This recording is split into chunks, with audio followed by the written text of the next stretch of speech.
Salam, salam outsider, le débrief commence maintenant.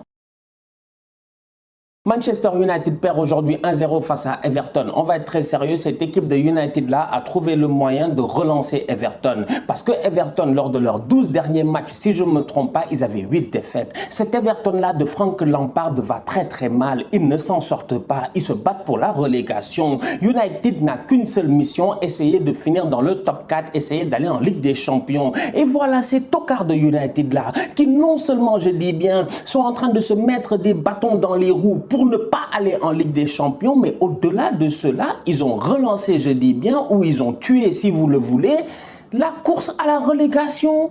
Parce que Everton aujourd'hui, normalement, dans la logique collective, la logique des Burnley et des Norwich et des Watford, ils s'attendaient peut-être tous que Everton il fasse au moins un match nul où ils perdent face à United. United, ils sont arrivés, Robin des Bois, ils ont donné des points. Et il n'y a rien d'intéressant dans cette équipe-là. À un moment donné, il va falloir que les supporters de United, que la direction de United, que la présidence de United, que toute la ville de Manchester, en tout cas la partie rouge de Manchester se réveille et regarde, je dis bien, le miroir. Il faut se regarder dans le miroir et voir en tant que tel que cette équipe-là ne va pas bien. Cette équipe-là a des ambitions, elle ne se donne pas les forces pour ces ambitions-là. Déjà, on va être très très sérieux. La dernière fois, je vous l'ai dit, le renouvellement de contrat de Bruno Fernandes, malgré le fait que ce soit un top player, le timing me pose problème.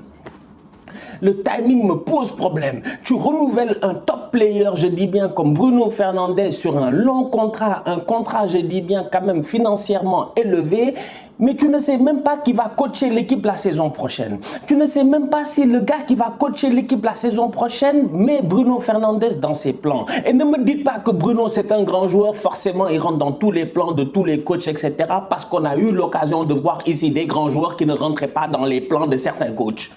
Donc, il faut arrêter de nous prendre pour des tocards. Donc, déjà là, à ce point-là, il y a un problème au niveau de United. Deuxièmement, je vois cette semaine, on parle de Ten Hag, que Ten Hag est allé à United. Je ne sais pas, il a rencontré les dirigeants, je ne sais pas. Peut-être qu'il va coacher United. Mais aujourd'hui, sincèrement, soyons très très sérieux. Je suis désolé. Ralph Rangnick, qui est coach en ce moment, je suis désolé, je ne suis pas convaincu, je dis, qu'il soit capable de travailler avec un gars comme Ten Hag quand tu vois les décisions que lui, il approuve en ce moment. Soyez logique. Mais soyez logique. Soyez logique. Rangnick, il est en train de faire des renouvellements de contrats. Il est en train de prendre certaines décisions. Il ne coachera pas l'équipe la saison prochaine. C'est un directeur sportif, je dis bien, si je ne me trompe pas. Mais aujourd'hui, je suis désolé, j'ai l'impression en tant que tel qu'il est déjà en train de plomber le futur de United parce que j'ai des doutes sur la capacité de ce club-là de pouvoir fonctionner avec Rangnick et un coach.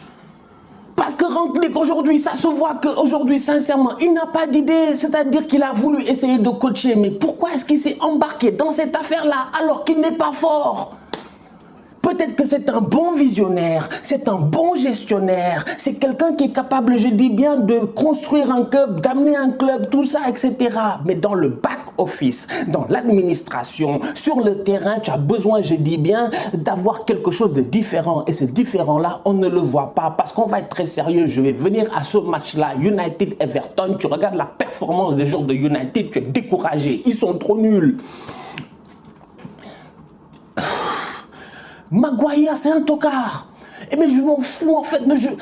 Ouais, Maguire était fort à Leicester. Mais Maguire était fort à Hull City aussi avant d'arriver à Leicester. Si vous voulez, le problème il est simple. C'est qu'à un moment donné, je dis bien chacun son niveau. Chacun son niveau. Je dis bien chacun son niveau. Chaque année, je dis, il y a des gars qui gagnent la Formule 2. Est-ce que ça veut dire qu'eux tous, ils montent en Formule 1 ?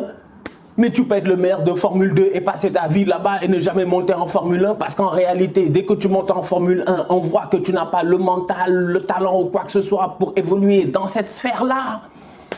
Franchement, Maguire à Leicester, ok, mais Maguire, il arrive à Leicester dans quel contexte? C'est un Leicester qui est champion depuis pas longtemps. C'est un Leicester qui surfe encore sur un certain buzz. Je m'en étouffe même tellement il m'énerve en fait Maguire parce que je ne peux pas comprendre que des gens soient assis chez eux, ils regardent Maguire et défendent Maguire. En fait Maguire, sincèrement je suis désolé, on ne peut pas me parler de mental ni de quoi que ce soit. Aujourd'hui sincèrement c'est une question de talent, c'est une question de talent, c'est une question de leadership. Le gars aujourd'hui c'est une anomalie, il est quand même capitaine. Il est capitaine, il n'a pas le leadership qu'il faut. On va être très très sérieux. Franchement, en toute honnêteté, entre nous, ça se voit qu'il n'a pas le leadership qu'il faut. Au-delà de cela, même s'il n'a pas le leadership qu'il faut, mais au moins techniquement, parce qu'on a vu des capitaines qui n'ont pas le leadership, mais qui techniquement sont tellement forts sur le terrain qu'ils ont le respect de leurs coéquipiers. Maguire n'a ni l'un ni l'autre. Il fait quoi sur un terrain de football?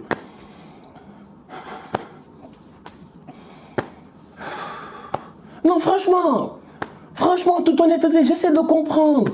Il a toujours été entouré de gars d'expérience. À Leicester, c'était Wes Morgan qui était encore sur la fin, mais qui était sur la bonne fin. C'était, comment il s'appelle? C'était Chilwell qui était son latéral, qui a fini à Chelsea, qui est lui un très bon joueur de football. C'était, comment il s'appelle? Johnny Evans, qui lui aussi était là, je dis bien, pour le soutenir. Donc Maguire a toujours eu ces gars-là. Tu l'arrives à United, tu l'amènes à United, il tombe sur des Lindelof, il est perdu, on lui demande d'être le leader, il n'est pas capable de le faire. Donc aujourd'hui, je suis désolé, le projet de United est incohérent dans tous les points.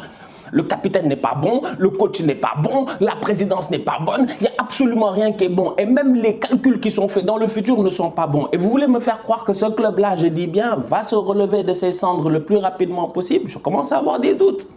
Je commence à avoir des doutes parce que mentalement, tu sens que les gars ne sont plus là.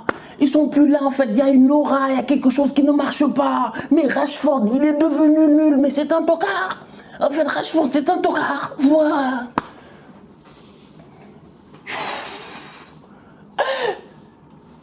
Rashford, c'est un tocard. C'est pas possible. En fait, ce qui se passe avec Rashford, moi, je comprends pas. Je comprends pas. Kylian Mbappé, il n'y a pas longtemps, on le comparait avec Rashford. Quand Rashford élimine le PSG, on compare Mbappé, Rashford, tout ça. Moi, comme j'ai dit, les comparaisons, ça me fatigue. Mais à un moment donné, quand même, on peut contextualiser. Mbappé est dans une équipe qui s'appelle le PSG, qui peut-être en championnat déroule, mais en Ligue des Champions, dans leur ambition, je dis bien, et on sait tous que Paris, leur ambition, c'est gagner la Ligue des Champions, ils n'y arrivent pas. Est-ce que ça empêche Mbappé de performer en Ligue des Champions? Non. Donc tu sens que mentalement, le boy, il est là. Rashford, aujourd'hui, mentalement, il n'est plus là. Super passe de Fernandez, il doit marquer, il loupe le ballon. La vérité, c'est que United doit mener 2-0 après 10-15 minutes de jeu. La réalité, c'est que Pickford te sort 2 top arrêts et qu'après United, ils n'ont presque pas une frappe cadrée. Non, c'est grave. C'est très très grave. Rashford, ça va pas.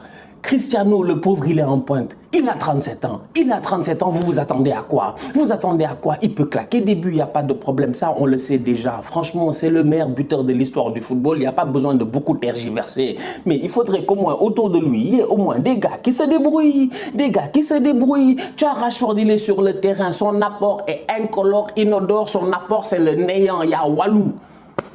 Franchement, Rashford, aujourd'hui, je suis désolé, mais j'ai l'impression que ce qu'il a fait hors football, mais est même plus grand que ce qu'il a fait dans le football. Parce qu'on commence à oublier ce qu'il a fait dans le football, vu qu'aujourd'hui, je suis en train de le traiter de tocard. Alors que le boy, sincèrement, on connaît son potentiel. Rashford est décevant. Sancho, tu veux qu'il brille comment? Dans une équipe où c'est des hauts, c'est des bas. Ton milieu de terrain, c'est Matic. C'est-à-dire que tu es en 2013 ou what the... Matic, tu dois gagner le match, tu fais rentrer Mata. Mais c'est-à-dire que... Je vous rappelle que Frank Lampard est coach de Everton qui a gagné aujourd'hui 1-0 face à United et que Juan Mata, je dis bien Juan Mata, était, je dis bien, sur le terrain un soir de 2012 de finale de Ligue des Champions où le Bayern perd à domicile face à Chelsea. Le capitaine de Chelsea, c'est nul autre que le coach d'Everton aujourd'hui, Frank Lampard. Ce qui veut dire que Mata is so 2000 and late, so 2000 and je ne sais pas combien. Franchement, tu veux Mata. Yo, ce club-là va très mal. Ce club-là va très mal. Ne me parlez même pas de football, de tactique. Tout ça, ça revient à Rangnick. Comme j'ai dit, le gars, ça se voit que c'est pas un coach. Ça se voit qu'il n'est pas fort. C'est intensité, vous courez beaucoup, vous mettez pas l'intensité, tout ça. Je dis, à un moment donné, quand même, on veut voir des mouvements intéressants. On veut voir, je dis bien, un gars qui est capable de mener des hommes. Aujourd'hui, je suis désolé, Rangnick peut mener une administration. Et tu me diras, l'administration, c'est des hommes. Mais même là encore, je ne comprends pas. Non, Bissaka. Mais s'il te plaît, mais boy, toi, tu es rapide. Sur le but de Gordon, mais fais un repli défensif plus pertinent sur Richarlison. Mais la pression sur Richarlison, ne le laisse pas rentrer dans la surface de réparation. Mais lui, la pression. Franchement, il recule. Bissaka recule. Franchement, et Bissaka recula. Mais pourquoi tu recules? Pourquoi tu recules, jusqu'à Matic vient faire passe décisive, le ballon traîne là-bas, Gordon frappe et qui est là encore une fois pour contrer le ballon, Harry Maguire. J'ai eu l'occasion de le dire ici plusieurs fois, il est toujours là et là où il ne faut pas. United espère aller en Ligue des Champions. Je pense réellement que ça va être très très compliqué. En tout cas, on va voir ce qui va se passer. Mais d'ici la fin de la saison, ils n'ont plus le droit à l'erreur en fait. C'est un sans faute. Ils leur font un sans faute et espérer que les autres ne se gèrent pas. Ils n'ont même plus leur destin en main. Voilà ce qui est devenu Manchester United, un grand club. Franchement, un grand club. C'est-à-dire que moi, je suis un fan d'Arsenal, je suis là, vous me connaissez, vous connaissez ma manière de faire, mes avis, tout ça, il n'y a pas de problème. Tu es nul, je le dis. Tu te gères pas, je le dis. Mais sincèrement, United quand même. Quand même, United a le droit de galérer pendant 1 an, 2 ans, ok.